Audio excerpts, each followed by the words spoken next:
Hi hello ನಮಸ್ತೆ, ನಾನು ರಾಜು ಅಷ್ಟೇ. ನೀವು ನೋಡ್ತಾ ಇದ್ದೀರಾ centre point Kannada YouTube channel. Bigg Boss season 11 winner ಆಗಿ ಹನುಮಂತ್ ಅವರು ಹೊರಹೊಮ್ಮಿದ್ದಾರೆ. ರನ್ನರ್ ಅಪ್ ಆಗಿ ತ್ರಿವಿಕ್ರಮ್ ಅವರು ಕೂಡ ಹೊರಹೊಮ್ಮಿದ್ದಾರೆ.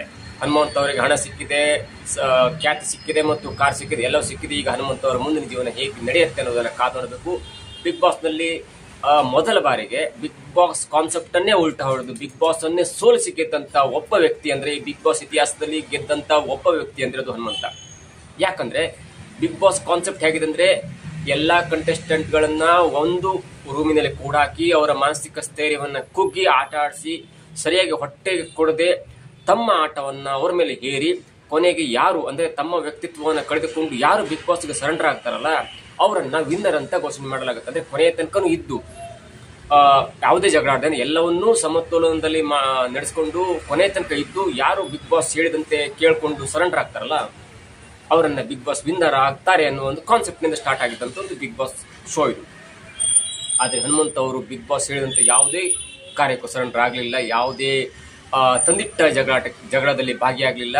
ತನ್ನ ವ್ಯಕ್ತಿತ್ವದಿಂದಲೇ ಗುರುತಿಸಿಕೊಂಡು ಆ ಬಿಗ್ ಬಾಸ್ ಕಾನ್ಸೆಪ್ಟ್ಗೆ ತಲೆಬಾಗದೆ ಆಟ ಆಡಿಕೊಂಡು ಗೆದ್ದಂತ ಒಬ್ಬ ವ್ಯಕ್ತಿ ಅಂದ್ರೆ ಅದು ಹನುಮಂತ. ಹಾಗಾಗಿ ಬಿಗ್ ಬಾಸ್ ಅನ್ನೇ ಸೋಲಿಸಿ ಗೆಲ್ಲಿಸಿದಂತ ಒಬ್ಬ ವ್ಯಕ್ತಿ ಅಂದ್ರೆ ಅದು ಹನುಮಂತ. ಹಾಗಾದ್ರೆ ಈ ಬಿಗ್ ಬಾಸ್ ಕಾನ್ಸೆಪ್ಟ್ ಏನ್ ಹೇಳುತ್ತೆ?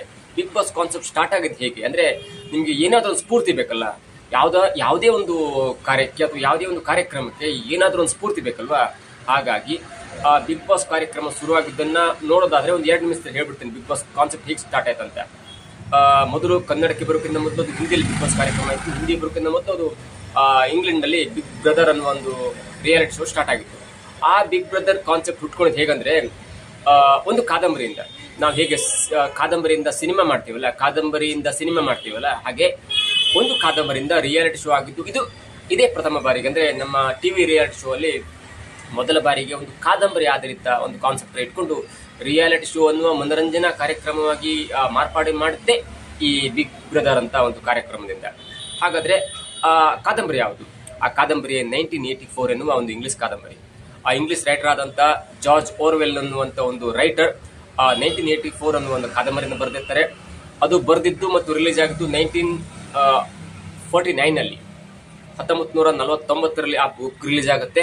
1984 ಟೈಮಲ್ಲಿ ಅಂದ್ರೆ ಇಂಗ್ಲೆಂಡ್ ನಲ್ಲಿ ಆವಾಗ ಅಂದ್ರೆ ಅವರು ಬರೆದ ಟೈಮ್ ಅಂದ್ರೆ 1949 ಟೈಮಲ್ಲಿ ಅವ್ರು ಬರೆದಿರ್ತಾರೆ. ಆ ಟೈಮಲ್ಲಿ 1984 ಅನ್ನ ಊಹಿಸಿಕೊಂಡು ಅಂದ್ರೆ 1984ರಲ್ಲಿ ಹತ್ರ 30-40 ವರ್ಷಗಳ ನಂತರ ಏನಾಗ್ಬೋದು ಇಂಗ್ಲೆಂಡ್ ನಲ್ಲಿ ಏನಾಗ್ಬೋದು. ಯಾಕಂದ್ರೆ ಆವಾಗ ಯುದ್ಧದ ಟೈಮ್ ಇರುತ್ತೆ, ಮಹಾಯುದ್ಧಗಳ ಟೈಮ್ ಇರುತ್ತೆ, ಬೇರೆ ಬೇರೆ ದೇಶಗಳ ಸಾರ್ವಭೌಮ ಮತ್ತು ಒಬ್ಬರ ಮೇಲೆ ಅವರು ಯುದ್ಧ ಮಾಡುವಂತ ಪರಿಸ್ಥಿತಿಯಲ್ಲಿ ಇಂಗ್ಲೆಂಡ್ ಏನಾದ್ರೂ ಬೇರೆ ಕಡೆ ಯುದ್ಧ ಮಾಡಿ ಅಥವಾ ಬೇರೆಯವರು ಇಂಗ್ಲೆಂಡ್ ಮೇಲೆ ಯುದ್ಧ ಮಾಡಿದ್ರೆ ಇಂಗ್ಲೆಂಡ್ನ ಆರ್ಥಿಕ ವ್ಯವಸ್ಥೆ ಏನಾಗುತ್ತೆ ಮತ್ತು ಆರ್ಥಿಕ ವ್ಯವಸ್ಥೆಯನ್ನ ಸರಿದೂಗಿಸಿಕೊಳ್ಳುವ ನಿಟ್ಟಿನಲ್ಲಿ ಇಂಗ್ಲೆಂಡ್ ಅಂದ್ರೆ ಯುನೈಟೆಡ್ ಕಿಂಗ್ಡಮ್ ತನ್ನ ಪ್ರಜೆಗಳ ಮೇಲೆ ಯಾವೆಲ್ಲ ಒತ್ತಡವನ್ನು ಹೇರುತ್ತೆ ಅನ್ನೋ ಒಂದು ಕಾನ್ಸೆಪ್ಟ್ ಇಟ್ಕೊಂಡು 1949ರಲ್ಲಿ ಒಂದು ಕಲ್ಪನೆ ಮಾಡಿ 1984 ಟೈಮಲ್ಲಿ ಏನೆಲ್ಲ ಆಗ್ಬೋದು ಅನ್ನೋದನ್ನ ಕಲ್ಪನೆ ಮಾಡಿ ಅವರು 1949ರಲ್ಲಿ ಒಂದು ಕಾದಂಬರಿ ಬರೆದಿರ್ತಾರೆ.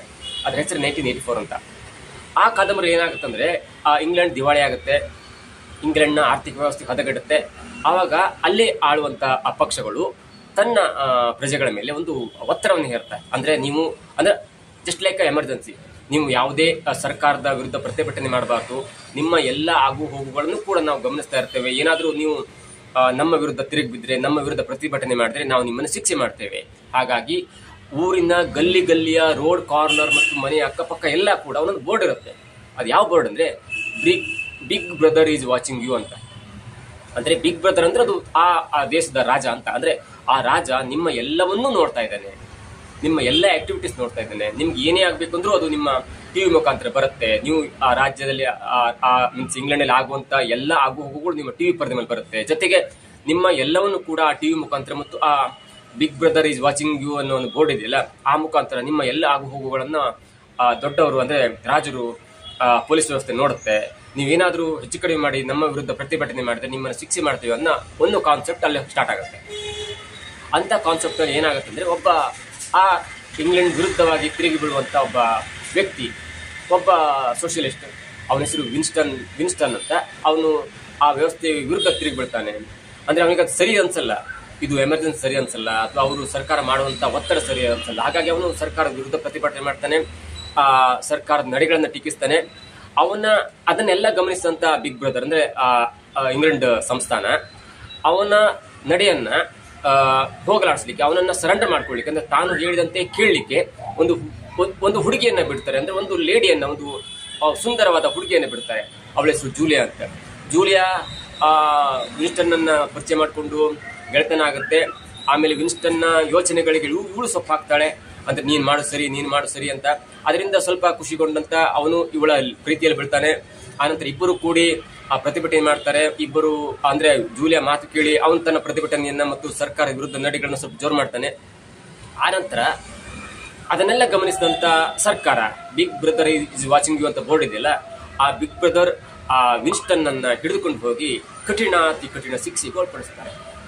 ಎಂತ ಕಠಿಣ ಶಿಕ್ಷೆ ಅಂದ್ರೆ ಒಪ್ಕೊಳ್ಳೇಬೇಕು, ತನ್ನ ತಪ್ಪನ್ನು ಒಪ್ಕೊಳ್ಬೇಕು ಮತ್ತು ಬಿಗ್ ಬ್ರದರ್ಗೆ ಅಥವಾ ಇಂಗ್ಲೆಂಡ್ ಸಂಸ್ಥಾನಕ್ಕೆ ಸರೆಂಡರ್ ಆಗ್ಲೇಬೇಕು ಅನ್ನೋ ಒಂದು ಕಾನ್ಸೆಪ್ಟ್ ಇರುತ್ತೆ. ಅಥವಾ ಆ ತರ ಶಿಕ್ಷೆ ಕೊಡ್ತಾರೆ. ಅಂದ್ರೆ ಉಗ್ರನ್ನ ಕಟ್ ಮಾಡೋದು, ಕೈ ಮೇಲೆ ಹೊಡಿದ್ದು, ತಲೆ ಮೇಲೆ ಹೊಡಿದ್ದು, ಕಾಲ್ ಮಂಡಿ ಮೇಲೆ ನಿಲ್ಸೋದು, ಎಲಿಗಳನ್ನ ಬಿಟ್ಟು ಕಚ್ಚಿಸುವಂಥದ್ದು, ಊಟ ಇಲ್ಲದೆ ದಿನಗಟ್ಲೆ ಕಾಯಿಸುವಂಥದ್ದು, ನೀರು ಕೊಡದೇ ಇರುವಂಥದ್ದು, ಮತ್ತು ಒಬ್ಬೊಬ್ಬನೇ ಕತ್ತಲ ಕೋಣೆಯಲ್ಲಿ ಕೂಡ ಹಾಕುವಂಥದ್ದು, ಹೀಗೆ ಅನೇಕ ರೀತಿಯ ಹಿಂಸೆಗಳನ್ನು ಕೊಟ್ಟಾಗ ಕೊನೆಗೆ ವಿನ್ಸ್ಟನ್ ಬಿಗ್ ಬ್ರದರ್ಗೆ ಸರೆಂಡರ್ ಆಗ್ಬಿಡ್ತಾನೆ. ಅವನು ಹೇಳೋದಿಷ್ಟೇ, ನನ್ನ ಶಿಕ್ಷೆಯನ್ನೆಲ್ಲ ನನ್ನ ಪ್ರೇಯಸಿ ಕೊಟ್ಬಿಡಿ. ಯಾಕಂದ್ರೆ ಪ್ರೇಯಸಿಯ ಮಾತಿನಿಂದ ಕೇಳಿ ನಾನು ಇಂಥ ನಡೆಗಳನ್ನ ನಾನು ಮಾಡಿಕೊಂಡೆ, ಇಂಥ ಒಂದು ಕಾರ್ಯಕ್ಕೆ ಮುಂದಾದೆ. ಹಾಗಾಗಿ ಇಲ್ಲಿ ನನ್ನ ತಪ್ಪಿಲ್ಲ, ನನ್ನ ಎಲ್ಲ ಶಿಕ್ಷೆಗಳನ್ನು ಅವಳಿಗೆ ಕೊಡಿ ಅಂತ ವಿನ್ಸ್ಟನ್ ಬಿಗ್ ಬ್ರದರ್ ಹತ್ರ, ಅಂದ್ರೆ ಆ ಸಂಸ್ಥಾನದ ದೊರೆಗಳ ಹತ್ರ ಕೇಳ್ಕೊಳ್ತಾನೆ. ಮತ್ತು ತನ್ನ ತಪ್ಪಿಗೆ ಕ್ಷಮೆಯನ್ನ ಕೇಳಿ ಕಂಪ್ಲೀಟ್ ಆಗಿ ಸರೆಂಡರ್ ಆಗ್ಬಿಡ್ತಾನೆ. ಅಲ್ಲಿಗೆ ಆ ಕಾದಂಬರಿ ಮುಗಿಯುತ್ತೆ. ಅಂದ್ರೆ ಯಾವ ಕಾದಂಬರಿ ಅಂದ್ರೆ ಯಾವ ವ್ಯವಸ್ಥೆಯಲ್ಲಿ ಒಬ್ಬ ವ್ಯಕ್ತಿ ಕಂಪ್ಲೀಟ್ ಆಗಿ ಸರೆಂಡರ್ ಆಗಿ ಆ ಸಂಸ್ಥಾನದ ಮತ್ತು ಆ ವ್ಯವಸ್ಥೆಯ ಮಾತನ್ನು ಕೇಳ್ತಾನಲ್ಲ, ಅದು ಬಿಗ್ ಬಾಸ್, ಬಿಗ್ ಬ್ರದರ್ ಅಥವಾ ಬಿಗ್ ಬ್ರದರ್ ಕಾನ್ಸೆಪ್ಟ್ ಆಗುತ್ತೆ. ಇಂಗ್ಲೆಂಡ್ನಲ್ಲಿ ಈ ಕಾನ್ಸೆಪ್ಟ್ ಅನ್ನ ತಂದು, ಇಂಥ ಒಂದು ಕ್ಲಿಷ್ಟ ಕಾನ್ಸೆಪ್ಟ್ ಅನ್ನ ತಂದು ಬಿಗ್ ಬ್ರದರ್ ಅನ್ನುವ ಕಾರ್ಯಕ್ರಮ ಮಾಡ್ತಾರೆ. ಇಂಗ್ಲೆಂಡ್ನಲ್ಲಿ ಫುಲ್ ಫೇಮಸ್ ಆಗುತ್ತೆ. ಆ ನಂತರ ನಮ್ಮ ಭಾರತಕ್ಕೆ ಬರುತ್ತೆ. ಅಲ್ಲಿ ಹಿಂದಿಯಲ್ಲಿ, ಬಾಲಿವುಡ್ ನಲ್ಲಿ ತುಂಬಾ ಫೇಮಸ್ ಆಗಿ ಅದನ್ನ ಆಯೋಜನೆ ಮಾಡ್ತಾರೆ. ನಂತರ ಕನ್ನಡಕ್ಕೆ ಬರುತ್ತೆ. ಇಲ್ಲಿ ಸುದೀಪ್ ಅವರು ಹೋಸ್ಟ್ ಮಾಡ್ತಾರೆ. ಇಂಥ ಕಾನ್ಸೆಪ್ಟ್ ಇಟ್ಕೊಂಡು ಕನ್ನಡದಲ್ಲಿ ಬಂದಂತ ಒಂದು ರಿಯಾಲಿಟಿ ಶೋ ಅನ್ನ ಕನ್ನಡದ 11 ಸೀಸನ್ ಆಗಿದೆ. 11 ಸೀಸನ್ ನಲ್ಲಿಯೂ ಕೂಡ ಬಿಗ್ ಬಾಸ್ ಹೇಳಿದಂತೆ ಎಲ್ಲಾ ವ್ಯಕ್ತಿಗಳು ಸರೆಂಡರ್ ಆಗಿ ಬಿಗ್ ಬಾಸ್ ಹೇಳಿದಂತೆ ಕೇಳ್ಕೊಂಡು ಆನಂತರ ಆಟ ಆಡಿ ಗೆದ್ದು ತಮ್ಮ ವ್ಯಕ್ತಿತ್ವವನ್ನು ರೂಪಿಸಿಕೊಂಡರು. ಆದ್ರೆ ಹನುಮಂತ ಮಾತ್ರ ಇಂಥ ಕಾನ್ಸೆಪ್ಟ್ಗೆ ವಿರುದ್ಧವಾಗಿ ಸೆಳೆದಿದ್ದು, ಅಥವಾ ಆ ಕಾನ್ಸೆಪ್ಟ್ಗೆ ತಾನು ಒಗ್ಗಿಕೊಳ್ಳದೆ ತನ್ನ ರೀತಿಯಲ್ಲಿ ಆಡಿ ಗೆದ್ದಂತ ಒಬ್ಬ ವ್ಯಕ್ತಿ. ಅಂದ್ರೆ ಬಿಗ್ ಬಾಸ್ ಹೇಳಿದಂತೆ ಯಾವುದೇ ಅವ್ರು ಮಾಡಿದಂತ ಜಗಳ ಆಗಿರ್ಬೋದು, ಅವ್ರು ಮಾಡಿದಂತ ಒಂದು ಪ್ರೀತಿಯ ಚಲಾಟ ಆಗಿರ್ಬೋದು, ಯಾವುದಕ್ಕೆ ತಲೆ ಕೆಡಿಸ್ಕೊಳ್ಳದೆ ತನ್ನ ವ್ಯಕ್ತಿತ್ವ, ನೀವೇನಾದ್ರೂ ಮಾಡ್ಕೊಂಡು ಹೋಗಿ, ನಿಮ್ಮ ಕಾನ್ಸೆಪ್ಟ್ ಏನಿರಲಿ, ನನ್ನದು ಬೆಳಗ್ಗೆ ಏಳೋದು, ಊಟ ಮಾಡೋದು, ತಿಂಡಿ ಮಾಡೋದು, ಆಟ ಆಡೋದು ಅಷ್ಟೇ.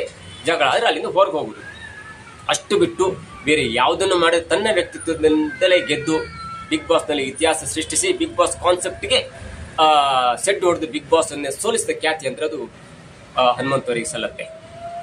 1984 ಅನ್ನುವ ಕಾದಂಬರಿಯಿಂದ ಶುರುವಾದಂತ ಈ ಬಿಗ್ ಬಾಸ್, ಬಿಗ್ ಬ್ರದರ್ ಅನ್ನುವ ಕಾರ್ಯಕ್ರಮ ಇದೆಯಲ್ಲ, ಅದು ಈಗಿನ ಬಿಗ್ ಬಾಸ್ ಕನ್ನಡಕ್ಕೆ ಬಂದಂತ ರಿಯಾಲಿಟಿ ಶೋನ ಮೂಲ ಕಾರಣ.